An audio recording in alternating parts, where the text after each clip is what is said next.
Bismillahirrahmanirrahim. Assalamualaikum warahmatullahi wabarakatuh. Alhamdulillahi rabbil alamin. Wa bihi nasta'inuhu ala umuri dunya waddin. Wassalatu wassalamu ala asyrafil anbiya'i wal mursalin wa ala alihi wa ashabihi ajma'in. Asyhadu an la ilaha illallah wahdahu la syarikalah wa asyhadu anna Muhammadan abduhu wa rasuluh alladzi la nabiyya wa la rasula ba'dah.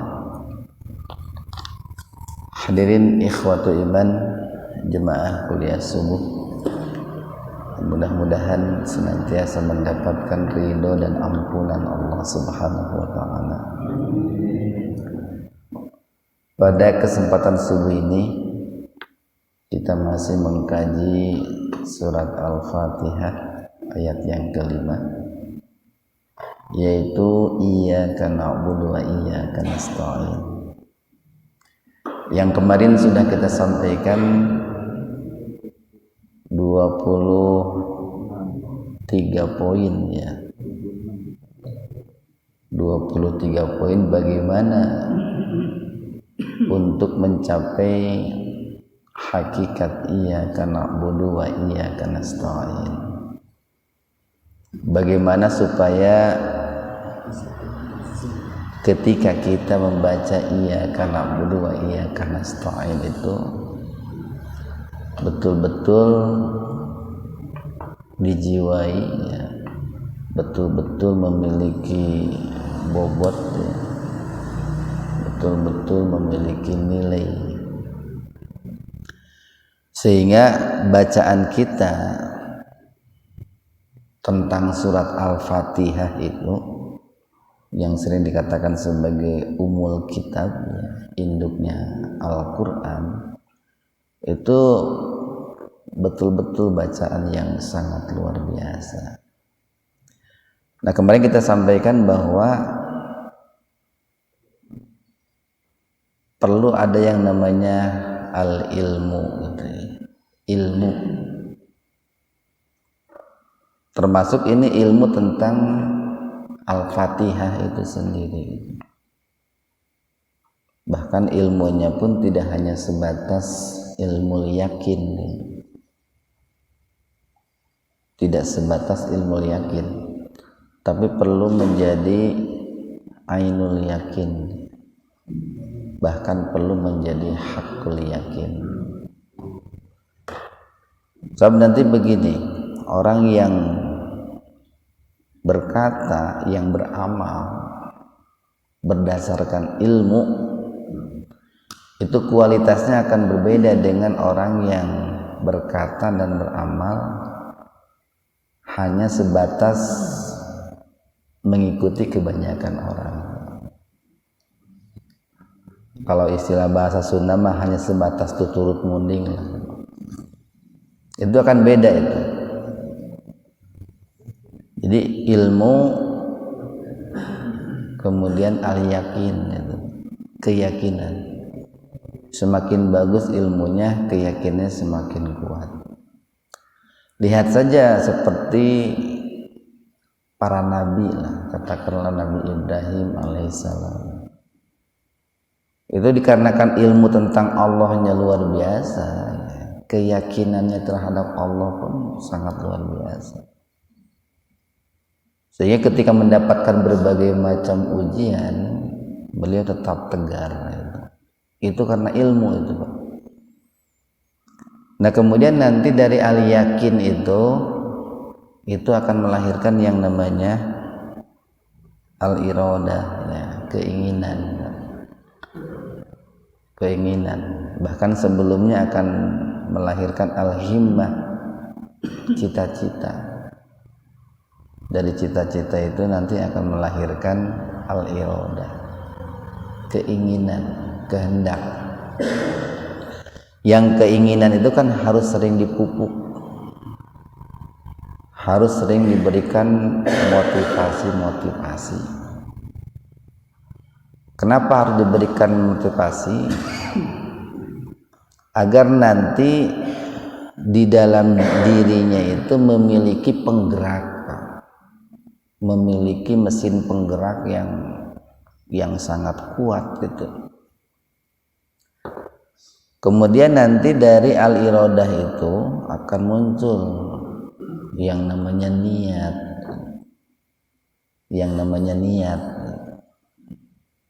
dan ini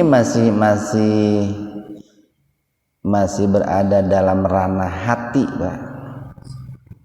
Jadi yang namanya al-himmah, al-iradah, an-niat itu masih pekerjaan hati itu sebetulnya, Pak. Masih pekerjaan sisi dalam manusia itu. Jadi kalau bicara iradah, keinginan itu adanya dalam hati itu.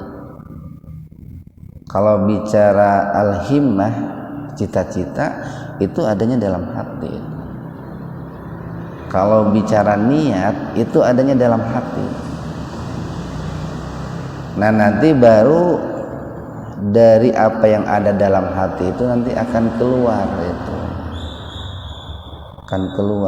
melalui ucapan itu, melalui ucapan. Sehingga nanti naik dari niat itu ada yang namanya azam itu. Azam. Nah, kalau azam itu sudah mulai nampak nanti. Tidak hanya sebatas jadi tapi sudah mulai nampak. Itu ketika seseorang itu memiliki tekad yang kuat, memiliki tekad yang bulat, nah istilahnya. Nah, baru nanti dari yang namanya azam atau tekad itu akan lahirlah nampak gitu dalam perkataannya, nampak dalam perbuatannya. Sehingga kan sering dikatakan begini, hati manusia gitu ya, sekalipun berada di dalam dan tidak kelihatan. Di kita kan sering ada istilah begini, saha cenah nu apal jerawan hati manusia, nah gitu ya. Tetapi perlu kita ketahui nih, hati kita sekalipun berada di dalam, sebetulnya itu bisa kelihatan. Dari apa kelihatannya? Dari apa yang nampak dari perkataannya dan juga perbuatannya. Akan nampak dari perkataannya dan dari perbuatannya. Banyak orang yang mengistilahkan bahwa kita ini manusia bagaikan pohon gitu, bagaikan pohon. Pohon itu kan akarnya nggak kelihatan itu, tertanam menghujam di dalam bumi itu, dalam tanah. Tapi nanti akan tahu sehat dan tidaknya akar pohon itu, bagus dan tidaknya akar pohon itu dari daunnya itu, Pak. Dari daunnya, kalau ada buahnya dari buahnya, itu akan kelihatan. Kan kalau akarnya nggak sehat, daunnya pun nanti nggak sehat juga, buahnya pun nggak sehat juga. Nah, kita pun untuk mengetahui atau seseorang bisa diketahui sisi dalamnya, hatinya, itu nanti dari daunnya, Pak. Karena kita ini kan manusia punya banyak daun. Malah kita sering menyebut istilahnya daun telinga. Nah, itu daun telinga. Itu bisa terlihat nanti.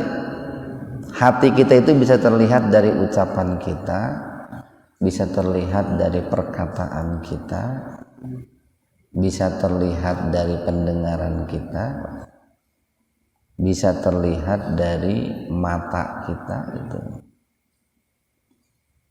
Atau suka ada yang mengistilahkannya begini, air yang ada dalam teko itu nggak kelihatan. Teko itu, Pak, Baheula makan sop ayam disebut teko gitu, terbuat dari aluminium, dari apa gitu ya. Itu kan airnya nggak kelihatan. Apakah isi teko itu susu atau teh atau kopi, nggak kelihatan, atau air putih. Tapi kan ketika teko itu dituangkan isinya ke dalam gelas, itu kan kelihatan, oh ternyata isi teko itu adalah kopi, oh ternyata isi teko itu susu. Nah isi hati kita pun awalnya tidak kelihatan, tapi akan nampak, akan kelihatan ketika sudah diucapkan. Jadi ketika orang itu berbicara, itu menggambarkan isi hatinya. Matanya itu menggambarkan isi hatinya, bahkan jidatnya pun menggambarkan isi hatinya. Apa yang dia dengar itu menggambarkan isi hatinya. Makanya ini harus hati-hati nih, harus hati-hati.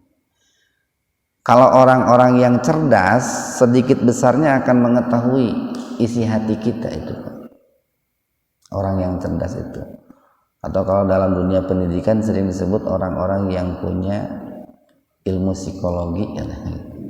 Sebetulnya kita orang Islam pun tidak perlu belajar psikologi. Dalam Al-Quran itu banyak kan isyarat-isyarat tentang bagaimana mengetahui psikologi kita atau psikologi orang lain. Nah maka pada poin yang sekarang ini, yang ke-23 atau 24 ya, itu kita akan membahas yang namanya muru'ah, Pak. Muru'ah. Apa muru'ah itu? Dalam istilah sederhananya, muru'ah itu bisa kita terjemahkan yaitu ini, keperwiraan, keperwiraan.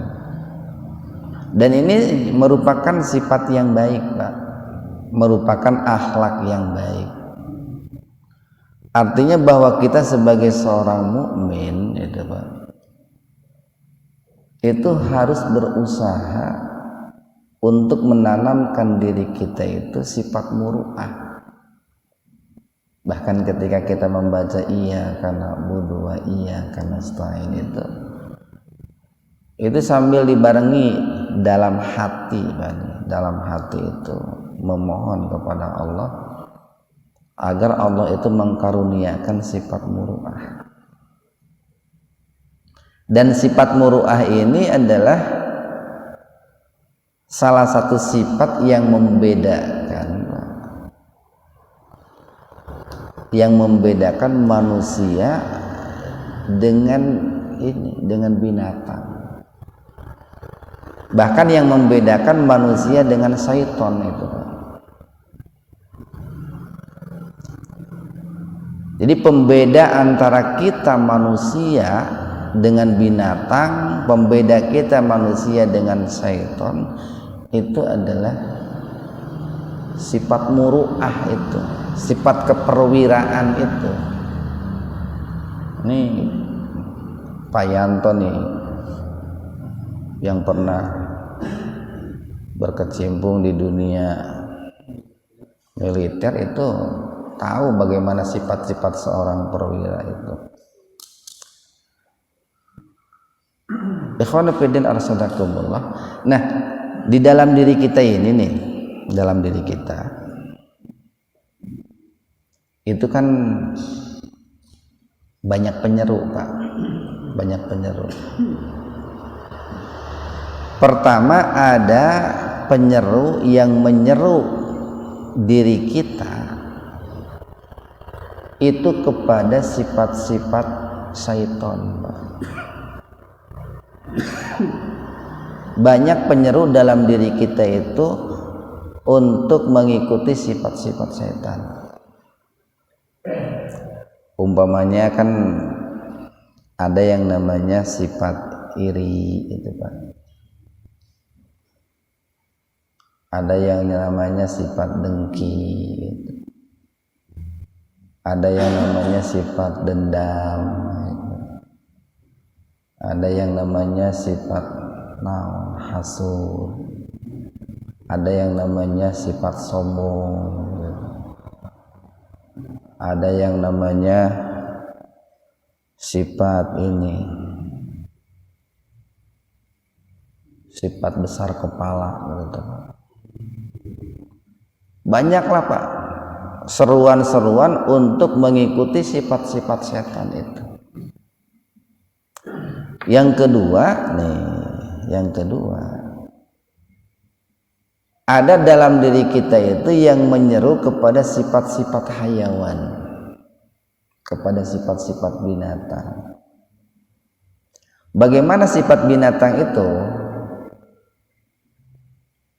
Binatang itu adalah makhluk yang dalam hidupnya itu mengikuti syahwat itu Pak. Mengikuti syahwat. Baik itu syahwat seksual ataupun syahwat makan gitu Pak ya. Membentuk dalam bahasa kita masih diistilahkan hardolin gitu Pak. Sifat binatang itu hardolin, terkumpul dalam ungkapan hardolin. Maka S, hardolin S. Dahar modal ulin HS. Itu kan mengikuti syahwat itu Pak. Syahwat. Kemudian yang ketiga ada seruan-seruan untuk mengikuti sifat-sifat malaikat itu Pak.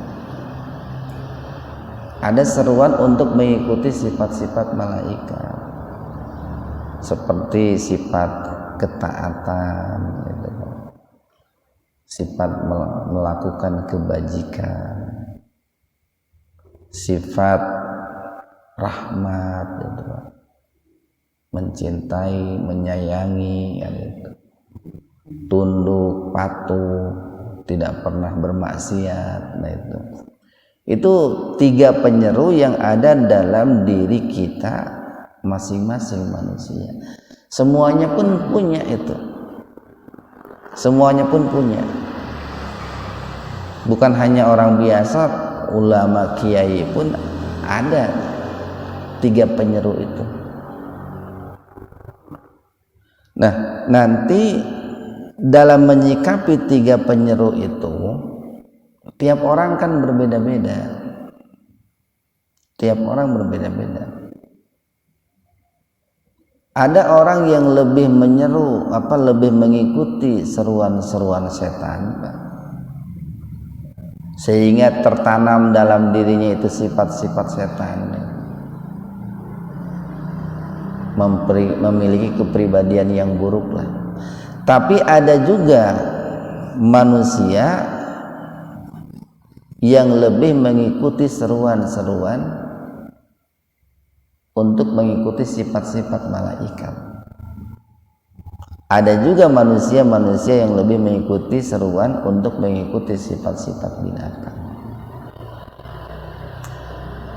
Nah, makanya sering digambarkan nanti begini. Jadi katakanlah kalau di atas itu umpamanya malaikat lah, ini sifat malaikat, kita manusia berada di tengah nih Pak. Kemudian binatang di bawah gitu.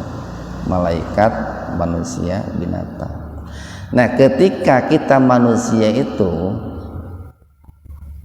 lebih melirik ke atas gitu, ke langit lah istilahnya itu, artinya lebih banyak dipengaruhi oleh sifat-sifat malaikat,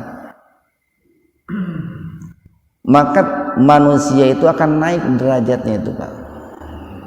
Akan naik derajatnya, bahkan akan lebih tinggi daripada malaikat itu. Nah, ketika manusia itu lebih cenderung ke bawah, ke bumi, kepada duniawi, maka nanti manusia itu akan mengikuti seruan-seruan untuk mengikuti sifat-sifat binatang. Untuk mengikuti sifat-sifat binatang. Kan sebagian salaf mengatakan begini, Allah mengkaruniakan kepada malaikat itu akal, tapi tidak mengkaruniakan syahwat. Nah itu Pak, Allah mengkaruniakan kepada malaikat itu akal, tapi tidak mengkaruniakan syahwat. Sehingga kalau malaikat itu tidak bermaksiat kepada Allah, nilainya berbeda dengan ketika manusia tidak bermaksiat kepada Allah. Kita manusia nih Pak, tidak maksiat kepada Allah, itu dinilai pahala oleh Allah, dinilai pahala. Kenapa? Karena kita punya potensi untuk bermaksiat, punya modal untuk bermaksiat. Kalau manusia itu dikaruniai syahwat, dikaruniai akal. Sekali lagi nih, malaikat itu dikaruniai akal tapi tidak dikaruniai syahwat. Binatang dikaruniai syahwat tapi tidak diberikan akal. Sementara manusia oleh Allah diberikan akal dan diberikan juga syahwat. Nah, ketika manusia itu lebih melihat ke atas, ke langit maksudnya Pak, lebih dipengaruhi oleh faktor-faktor langit, lebih dipengaruhi oleh ajaran-ajaran agama, lebih banyak disinari oleh cahaya Al-Quran, cahaya Sunnah, maka nanti akan naik itu, kemampuan akalnya akan naik dan bisa melebihi derajat para malaikat. Tapi kalau manusia lebih banyak dipengaruhi oleh hal-hal yang sifatnya duniawi, Pak, urusan-urusan dunia, kenikmatan-kenikmatan dunia, maka nanti akan turun derajatnya itu, bahkan bisa lebih rendah daripada derajat binatang. Balhum adol, ulaika kal an'am balhum adol. Mereka itu akan seperti binatang, bahkan akan lebih rendah daripada binatang. Nah, tadi kita katakan bahwa ketika malaikat tidak bermaksiat kepada Allah, itu nilainya akan berbeda dengan ketika kita manusia tidak bermaksiat kepada Allah. Mana yang lebih tinggi nilainya? Kita, Pak, manusia. Kenapa kita manusia ketika tidak bermaksiat lebih tinggi nilainya daripada para malaikat? Kalau malaikat tidak punya modal untuk bermaksiat, kalau kita manusia punya modal untuk bermaksiat. Malah ada yang mengatakan begini, kalau malaikat tidak bermaksiat itu tidak diberi pahala, Pak. Karena memang sifatnya pun sudah tidak memiliki keinginan untuk bermaksiat, Pak. Tidak dibekali oleh Allah untuk bermaksiat. Berbeda dengan kita manusia, ketika menjauhi maksiat itu diberi pahala, karena kita punya modal untuk bermaksiat. Nah, lalu bagaimana gitu untuk supaya diri kita itu manusia lebih cenderung mengikuti seruan-seruan malaikat itu? Harus dipupuk, Pak. Dipupuk, disiram, dirawat itu Pak ya. Diberikan gizi, diberikan nutrisi itu. Apa? Ini nih bacaan-bacaan Al-Quran itu Pak ya, nasihat-nasihat. Orang kan dengan seringnya membaca Al-Quran, dengan seringnya mendapatkan nasihat, insya Allah nanti dia akan lebih cenderung untuk mengikuti seruan-seruan, untuk mengikuti sifat-sifat malaikat, lebih cenderung kepada sifat-sifat malaikat. Makanya kan banyak tuh dalam Islam itu perintah-perintah ibadah yang salah satu tujuannya adalah agar manusia mampu mengendalikan syahwatnya, tidak mengikuti sifat-sifat hayawan. Saum itu kan Pak, kan Nabi mengatakan saum itu junnatun, perisai dari mengikuti hawa nafsu. Zikir juga sama Pak, sholat pun sama. Jadi ibadah-ibadah yang kita lakukan itu agar kita membendung Pak, membatasi diri, mengendalikan diri dari sifat-sifat binatang, kemudian berubah mengikuti sifat-sifat para malaikat itu. Cuman saya perlu katakan, syahwat itu bukan dibunuh, tapi dikendalikan, Pak. Dikendalikan.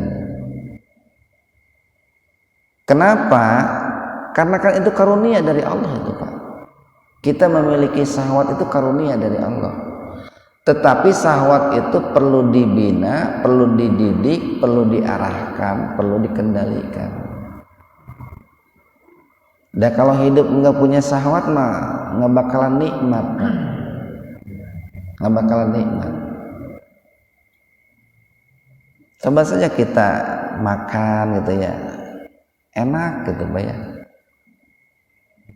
karena kita punya syahwat makan gitu. Kita tidur nyenyak gitu Pak, karena kita punya syahwat tidur. Suami berhubungan dengan istrinya enak karena punya syahwat gitu. Tapi syahwat-syahwat itu perlu dibatasi, perlu dikendalikan. Makanya ibadah-ibadah yang ada dalam Islam itu berfungsi untuk mengendalikan syahwat, Pak. Membatasi syahwat. Kalau nggak ada ibadah, wah kebablasan itu, Pak. Kebablasan.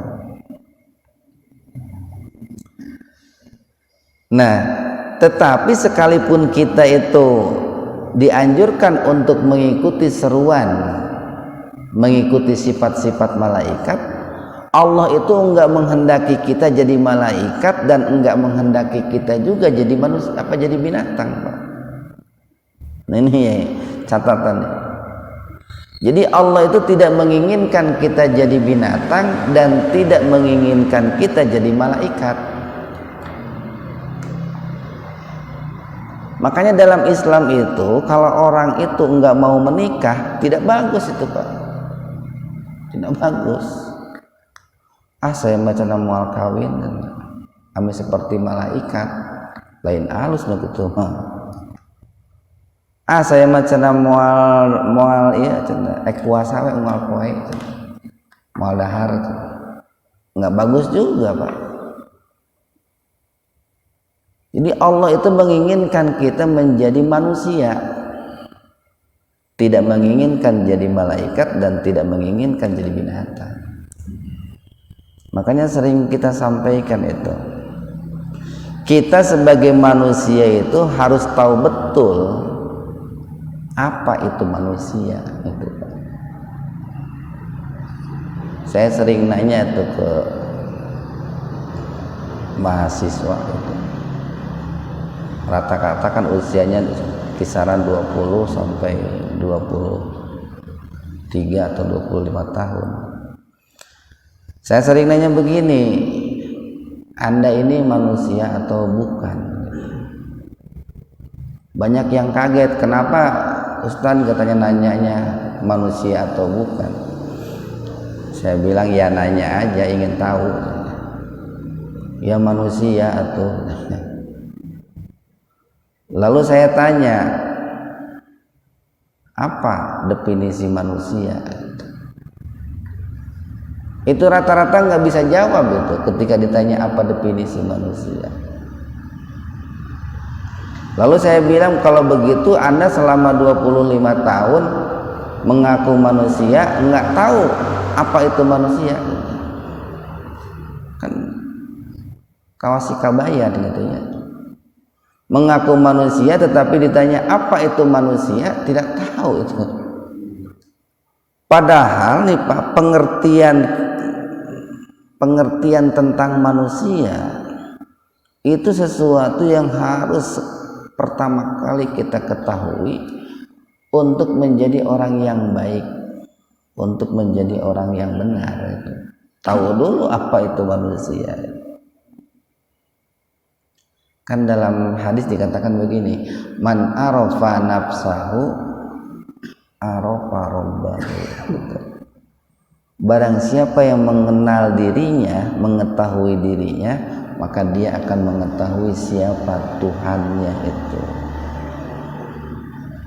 Ini bapak-bapak udah rata-rata usia 40 30 Pak ya.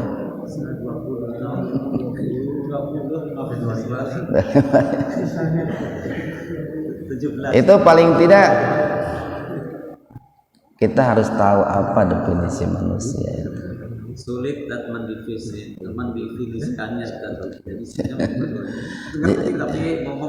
Jadi manusia itu adalah makhluk yang Allah ciptakan dari dua unsur, Pak. Satu unsur tanah gitu Pak ya. Ada yang menyebutnya debu tanah. Yang kedua dari unsur ruh. Nah, dari dua unsur itu nanti akan ada dalam diri kita manusia itu dua komponen. Satu komponen jasmani, yang kedua komponen rohani. Nanti ada yang membaginya jadi tiga, ada fisik, jasmani, ada akal, ada hati. Fisik, akal, hati.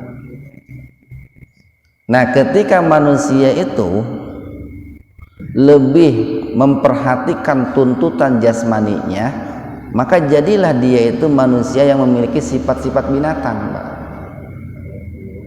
Tapi ketika manusia itu lebih memperhatikan ruhaniyahnya, tuntutan ruhaniyahnya, maka dia akan naik derajatnya itu. Dia tetap sebagai manusia tapi derajatnya naik, Pak. Bahkan bisa lebih tinggi daripada derajat malaikat itu.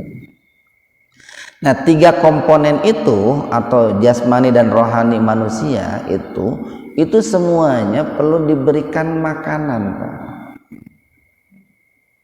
Hati kita perlu diberi makan, akal kita perlu diberi makan, fisik kita perlu diberi makan. Jasmani perlu dilatih, Pak. Diolah biar jasmani kita sehat. Ayeuna makan keur usum naon, goes sebenarnya. Itu dalam rangka mengolah fisik itu, Pak. Biar fisik kita sehat, bugar. Hati juga perlu diberi makan zikir itu. Itu dalam rangka mengendalikan syahwat itu. Akal kita perlu diberi makan makanan ilmu itu, Pak. Nah, itu manusia, Pak. Secara sederhana manusia itu seperti itu. Nah, kalau kita sudah mengetahui bahwa kita itu manusia memiliki jasmani, hati, akal, maka nanti diharapkan dalam memenuhi tuntutannya pun kita seimbang. Kan hari ini banyak orang yang tidak seimbang dalam memberikan tuntutan dirinya. Ada orang yang memenuhi tuntutan jasmaninya saja, tapi rohaninya diabaikan. Ada juga orang yang memenuhi tuntutan rohaninya saja, tapi jasmaninya diabaikan. Bahkan ada beberapa kalangan yang meninggalkan kebutuhan jasmaninya, seperti tidak kawin gitu ya. Beda Pak, orang yang tidak mau kawin dengan orang yang belum kawin gitu. Kalau yang belum kawin kan bisa jadi dia ingin kawin tapi belum ditakdirkan saja oleh Allah. Cuman kan ada beberapa kalangan itu memang sudah niat gitu, saya tidak akan kawin gitu. Padahal kan menikah itu tuntutan jasmaniah itu Pak. Nah, jadi tadi kita katakan bahwa Allah itu menghendaki kita menjadi manusia, tidak menghendaki kita jadi malaikat dan tidak juga menghendaki kita menjadi binatang. Maka jadilah kita itu manusia dalam arti manusia yang sebenar-benarnya manusia. Nah, berkaitan dengan muru'ah itu Pak, dengan muru'ah itu nanti bertingkat-tingkat Pak. Berkaitan dengan keperwiraan itu bertingkat-tingkat. Ada muru'ah itu, muru'ahnya seseorang ketika dia bersama dirinya.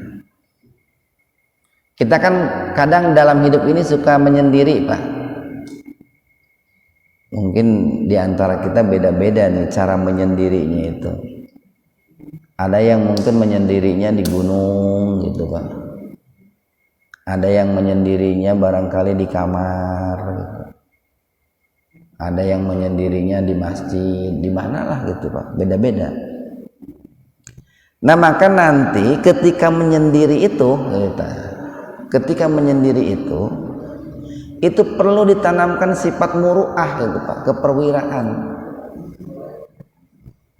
Bagaimana menanamkan diri menanamkan sifat muru'ah ketika kita berada dalam kesendirian?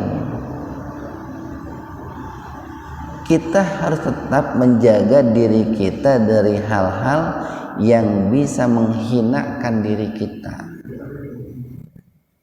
Kita tetap harus bisa menjaga diri kita dari hal-hal yang bisa merendahkan diri kita, sekalipun kita itu berada dalam sendirian Pak. Lamun cek bahasa Bunda nama sing era ku diri sorangan, nggak usah kayak bahasa gitu banyak. Sing era tuh ku diri sorangan gitu. Jadi kalau kita barangkali bermaksiat Pak, nggak ada siapa-siapa gitu, nggak ada istri, nggak ada anak, nggak ada mertua, nggak ada orang tua. Era ketika kita bekerja, lalu kita lalai Pak, nggak ada atasan, nggak ada majikan gitu Pak, nggak ada CCTV juga nggak ada. Tapi orang yang memiliki muru'ah Pak, itu akan malu dengan dirinya sendiri, itu akan malu. Bahkan kita harus menanamkan sifat begini Pak. Sifat seorang mukmin itu Pak, sifat seorang mukmin ini sebuah motivasi nih. Sifat seorang mukmin itu ketika dia punya perjanjian bekerja 8 jam Pak, maka dia itu akan bekerja seolah-olah 16 jam atau 20 jam atau 24 jam Pak. Ini sekarang sudah jarang nih orang yang memiliki sifat seperti ini. Kita umpamanya Pak kerja nih di kantor dari jam 8 sampai jam 4. Berapa jam Pak? 9, 10, 11, 12, 1, 2, 3, 8 jam. Kita kerja di kantor jam 8 sampai jam 4, 8 jam. Sifat seorang mukmin itu, dia bekerja 8 jam itu kualitasnya sama dengan bekerja 24 jam gitu Pak. Sekalipun enggak ada yang melihat gitu, sekalipun nggak ada CCTV, itu karena punya sifat muru'ah gitu Pak.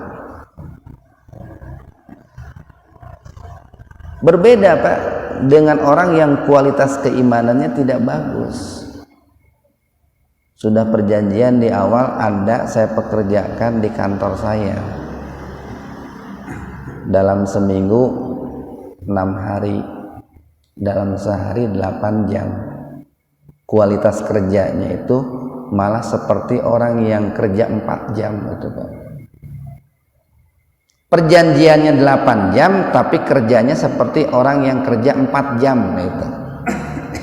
Digaji 8 jam per hari, tapi kerjanya seperti orang yang bekerja 4 jam dalam sehari. Kenapa? Karena dia tidak punya sifat muru'ah, Pak. Nggak malu dengan dirinya sendiri gitu. Nggak malu dengan dirinya sendiri. Padahal sebetulnya hal seperti itu merugikan diri sendiri gitu. Merugikan diri sendiri. Nah, makanya disinilah perlu yang namanya motivasi, pengingat-pengingat, nasihat-nasihat untuk memiliki sifat muru'ah itu. Banyaklah Pak hal-hal yang bisa dilakukan oleh seseorang, ya, keburukan-keburukan yang bisa dilakukan oleh seseorang ketika berada dalam sendirian kalau dia tidak memiliki sifat muru'ah. Malah lamun zaman baheula mah Pak, zaman baheula ya tong boro-boro nu berkaitan dengan hal yang sifatnya maksiat. Orang kalau mau kentut sok luak lieu heula baheula mah. Mau kentut aja itu Pak, wah aya orang teh kakarek kentut baheula mah. Untuk apa? Menjaga muru'ah itu teh, menjaga keperwiraan, menjaga harga diri lah Pak bahasanya itu. Nanti ada juga yang namanya muru'ah itu Pak, ketika seseorang itu bersama manusia yang lain. Nah, itu. Jadi kalau tadi muru'ah ketika seseorang bersama dirinya sendiri. Yang kedua ada muru'ah itu ketika seseorang bersama dengan yang lain. Nah, ini perlu Pak dijaga muru'ah itu. Walaupun barangkali berkaitan dengan hal-hal yang tidak selamanya berkaitan dengan maksiat Pak. Berkaitan dengan hal-hal yang bisa merendahkan dan menghinakan diri kita. Umpamanya kiai ya,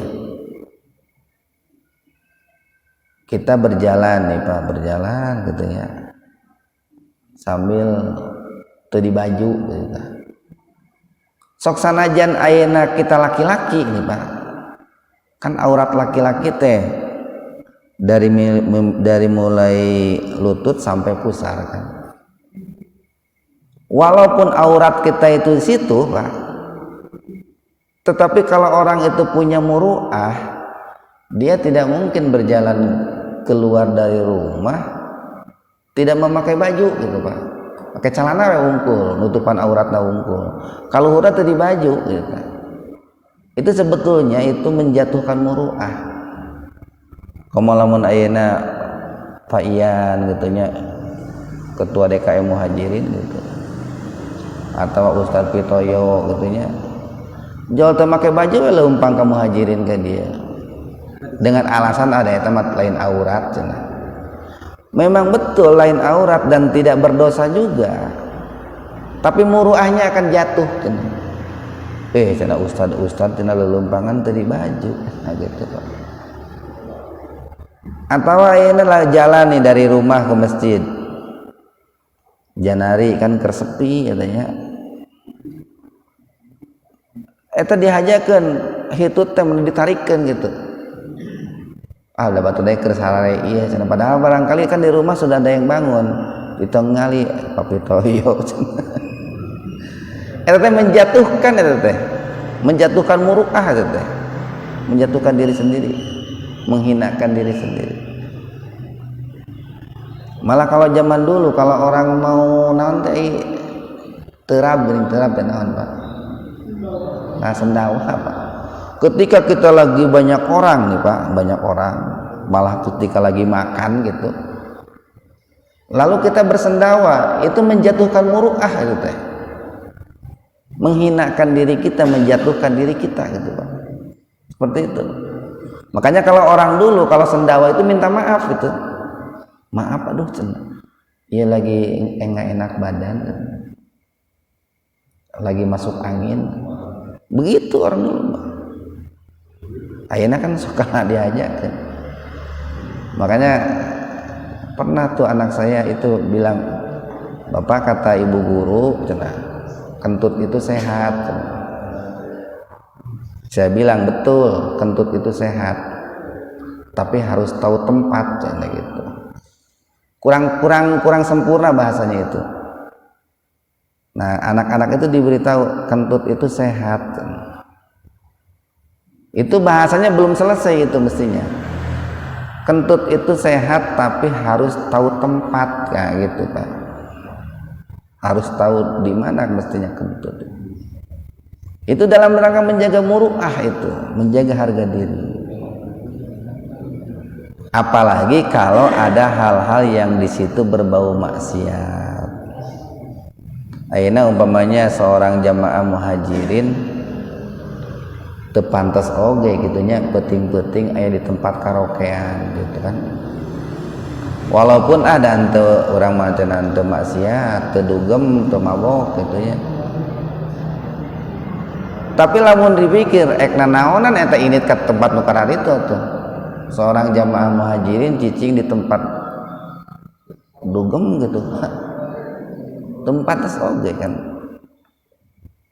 Nah, itu dalam rangka menjaga muru'ah gitu. Menjaga muru'ah kita ketika kita bersama dengan orang lain. Ketika kita memperlihatkan diri kepada orang lain. Nah itu, makanya kalau meludah gitu Pak ya, atau mengeluarkan kotoran dari hidung, kita harus diperhatikan juga. Ini kira-kira ada orang yang lagi makan enggak gitu ya, gitu Pak. Ini kira-kira ada orang yang mendengar merasa jijik atau tidak. Nah itu muru'ah itu dalam hal seperti itu pun perlu diperhatikan. Apalagi kalau dalam hal-hal yang sudah berkaitan dengan kemaksiatan, itu harus dijaga betul. Ada juga nanti yang ketiga, muru'ah itu berkaitan dengan ini, ketika seseorang itu bersama Allah. Jadi bersama dirinya sendiri, yang kedua bersama orang lain, yang ketiga muru'ah ketika seseorang itu bersama Allah. Nah itu harus ditanamkan sifat muru'ah. Seperti apa seseorang itu muru'ah ketika dirinya bersama Allah? Kan banyak Pak momen-momen di mana kita ini dalam penilaian kita pun itu sedang bersama Allah Pak. Umpamanya nih kita sholat itu Pak, itu kan secara logika pun kita sedang bersama Allah. Kita puasa itu kan sedang bersama Allah. Kita haji sedang bersama Allah. Nah maka disitulah kita harus menanamkan yang namanya, kalau kemarin nih itu ada sifat al-haya'u, malu kepada Allah. Kemudian ada sifat taqarru, muraqabah, merasa diawasi oleh Allah. Sehingga hal-hal yang bisa meremehkan diri kita, merendahkan diri kita dalam pandangan Allah itu betul-betul dijaga itu Pak. Umpamanya riya dalam ibadah, sum'ah dalam ibadah, itu harus dihindari karena kita itu sedang bersama Allah itu. Mencek ieu mah asa era teuing gitu nya.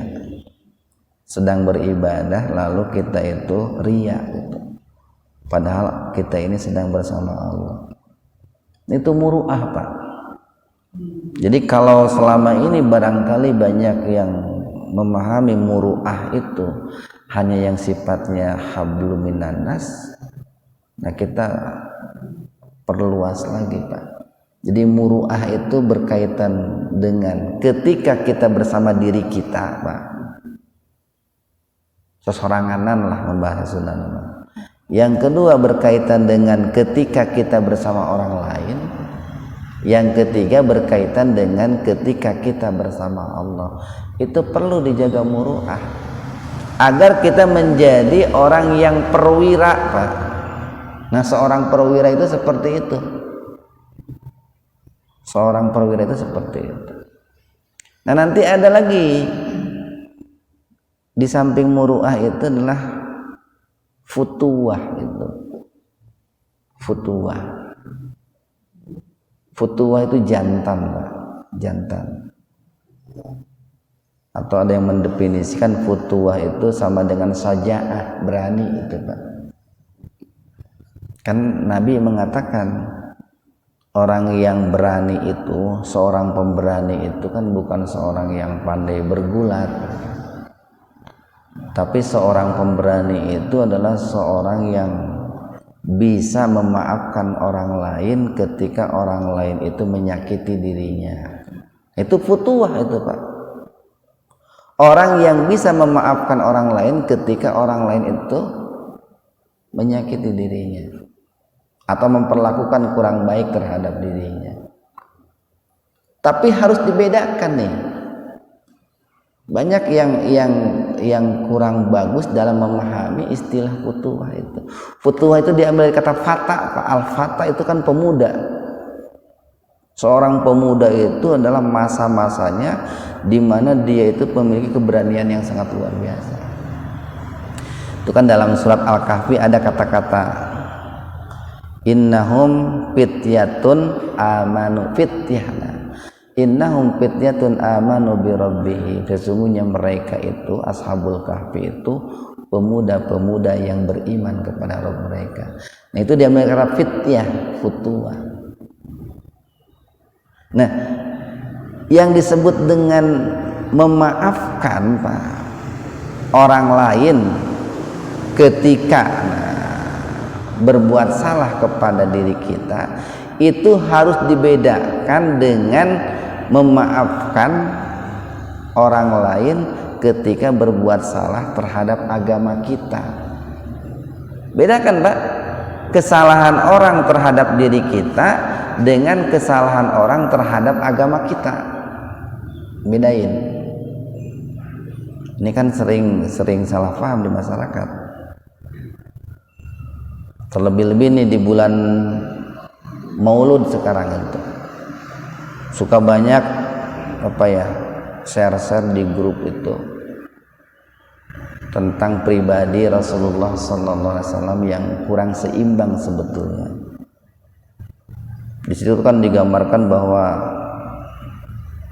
Rasulullah itu seolah-olah orang yang belum pernah marah gitu, atau yang tidak bisa marah.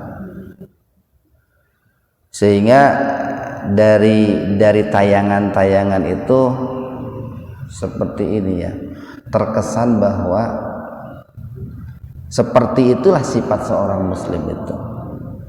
Cuman itu kebablasan, Pak, kebablasan.